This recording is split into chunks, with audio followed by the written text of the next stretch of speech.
To deal with Satan, you have to first discern him and know that he is the one.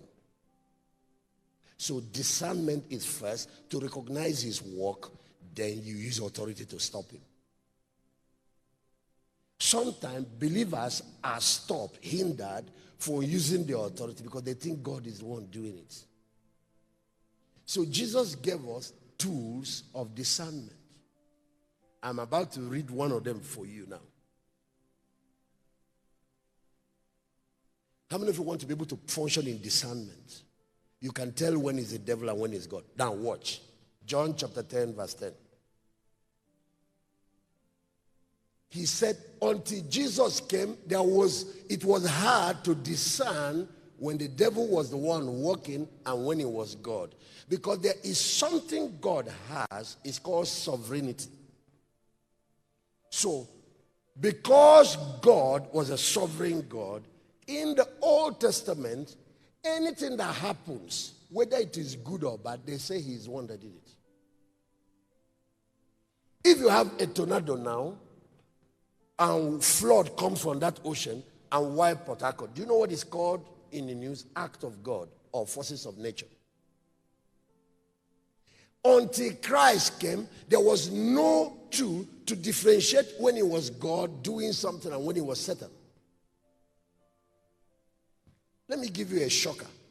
In the Old Testament, when evil spirits go and do the work, the scripture will write it, evil spirits from the Lord. You have read such things.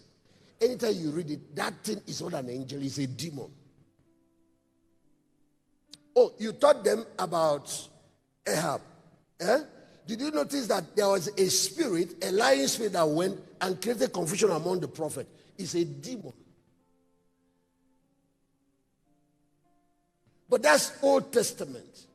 So now in the New Testament, there are 7 tools of discernment. The Lord said, this is so important that I need to help you with this.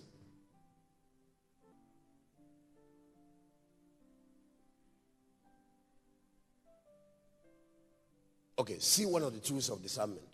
There are 7 of them in scripture. The thief, until Jesus came, because nobody has lived in heaven and lived to know which is which. So now watch.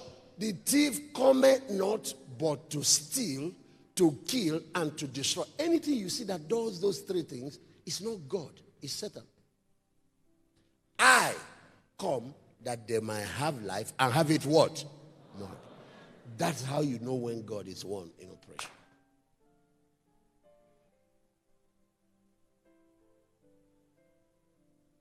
There are some things you've been thinking that God was the one doing it, that it wasn't him, it was Satan. Satan's greatest skill is deception. What his other skill next to that one is the ability to do things and be undetected. Come, 2 of you, come. Stay here and be talking. Do like you're talking, but be facing that side. Satan's skill is to get these 2 people. They might be friends, they might be husband and wife, they might be family members. It will come, do this, escape, and then they will start fighting. Ability to operate under the radar, create a lot of problems, and get other people blamed for it. People blame God for what he did. Some of you who have gotten angry with God, instead of using your rod to deal with the culprit. The person you are getting angry with has died for you on the cross. He is now told to sit down. And then his power is now put in your hand so you can deal with the enemy. But the problem is you are busy quarreling with a person who loves you and not even doing anything about the one that hates you, that is committing the crime and the problem, because you are not even aware. You are not even bringing him into the equation.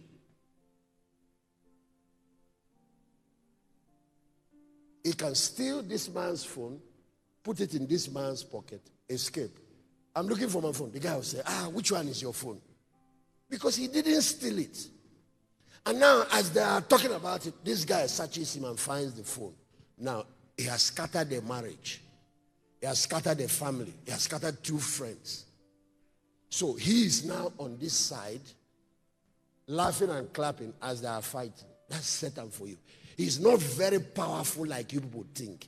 His strength is actually in deception.